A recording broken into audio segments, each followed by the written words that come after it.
inputs and other costs? Again, this is a great question. It's it's super broad, and we could go a lot of different ways and directions with that. And can I reduce inputs and other costs? Yes, if depending on the rest of the system, just simply by having a cover crop out there and doing nothing else, I would be pretty hesitant about reducing my inputs too much too quickly, especially if it's your first year. One thing that we see with cover crops and really with the majority of these soil health and regenerative practices is they are a bit of a compounding and cascading effect. And what that means is that I'll get some benefits the first year, but I'll get more benefits as I continue to do it. And that's because, like even from the nitrogen cycling standpoint, I might get 50% of my nitrogen cycling out the first season, but I'll get another 25% of that the next year and the next year and so forth and so on. And so these benefits, I don't realize them all in the first year, but I will have some residual benefits that build up. And that has to do with the nutrient cycling. It has to do with soil aggregation, your infiltration, your weed suppression. All of these things will get better as the longer that you do it. And so the first year, I would not plan on reducing my inputs and other costs a lot. You can't take that risk. Now, I would have a significant reduction. I would cut my fertility by 50% on one strip through the field, so I could see what that did. I don't know that I would do it to a much bigger strip than that. And then as I move forward and I do this year after year, I might have a strip where I reduce it by 50% and maybe one where I reduce it by 70%. With the application equipment that most people have these days, it's relatively easy now to do those nitrogen check strips and to have it GPS reference so you can see it from your yield monitor, because you really don't know what the effect of reducing those inputs is going to be unless you leave some check strips and unless you're just really diligent about seeing, well, what did that do? And so that's my recommendation, is that you don't cut back very much on the whole field, but you do cut back significantly on a strip that you can monitor and test. And then based on what you see and what you learn there, that's how aggressive and how much you start doing then the next years. I wanted to just show you a little bit of data here. Not necessarily, this doesn't really have anything to do with the input reduction so much as more of a return on investment. I think that this was done by SARE, Sustainable Ag Research and Education, along with a group of other people that helped them put this together.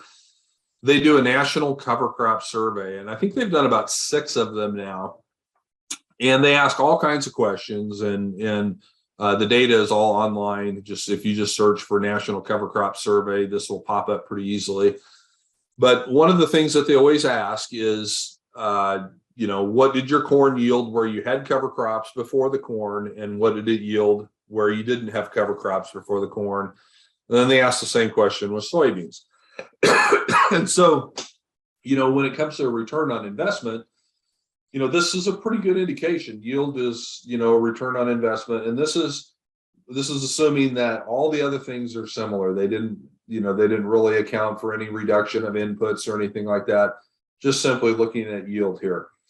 And so this is the latest survey, 2019. The average yield of the people that responded to the survey for corn, 181.7, where they had cover crops, and 178.2 where they didn't. So, 3.5 bushels of corn per acre increase where they used cover crops versus where they didn't. Is that significant? Well, it's a little bit, but I don't know that you could say it's statistically super significant. So is there enough return on investment there to pay for your cover crop seed? No, but it certainly is going to help. And I think when done properly, most guys will tell you that, the cover crops are not hurting their yield on corn. We see a much greater increase in soybeans, and a lot of it has to do with what I talked about earlier with just the function of nutrient cycling and tying up that nitrogen and releasing it to the beans late in the season. 54.4 average soybean yield where they use cover crops, 51.8 where they did not. So from a percentage or statistically significant, this is more statistically significant. Beans are more valuable, and so here we definitely see enough of a return on investment to have definitely paid for the seed. But here's what's interesting: the first year that they did the survey was 2012. And I know that you guys out there were very dry, just like the rest of us in 2012.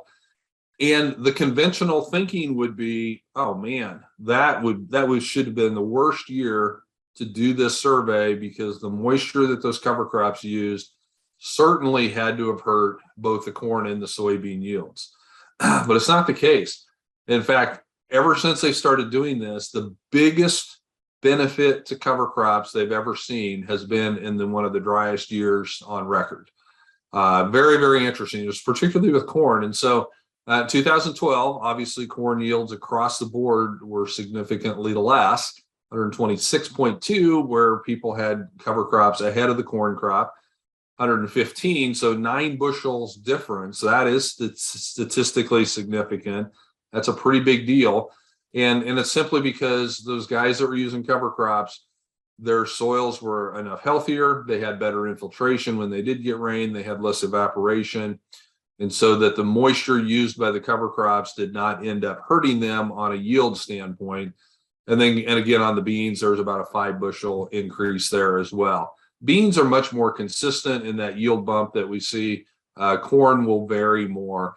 But I just wanted to show you that to get you thinking about the fact that, some of the return on investment is going to come from better yields. Some of it is going to come from reduced inputs. And certainly, the numbers that I showed with, if you can produce, 200 pounds of nitrogen, and even if you only get 50% of that made available for your next crop, well, that's 100 pounds of nitrogen. That's worth a lot of money right now.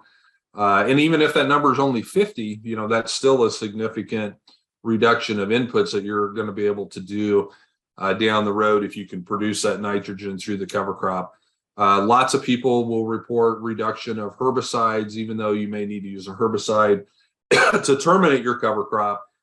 The amount of weed control that you get from that biomass that you grew really helps reduce the amount of herbicide that you need later in the season. And especially, again, as you do it multiple years in a row, you see it get better and better and better. So, so the question on can I reduce inputs and other costs? Yes, just be cautious about doing too much too soon. Make sure you do those test strips, and work together with other people in your area to do additional test strips as well. Share that information and let other people know what's happening there. And then that return on investment, the national surveys are showing that, yes, there is a good return on investment for the cover crop seed. And that's kind of a summary of what's there. Rick Clark, who farms in your area. Now, I know Rick farms differently than most of us. He's, essentially no-till and organic, which, most of us are not. That's not our goal. But Rick's got some really good economics of soil health numbers, and these are freely available on YouTube. So if you really want to take a deeper dive into some of this return on investments, obviously he's reduced inputs to where he's no longer using fertility and herbicides and things like that. But you can definitely see, and even if you're not going to try to get to the point where he's at, there's still a lot you can learn from how much could I reduce things in my system. And so I would encourage you to go and check out this seminar that Rick has out there on YouTube.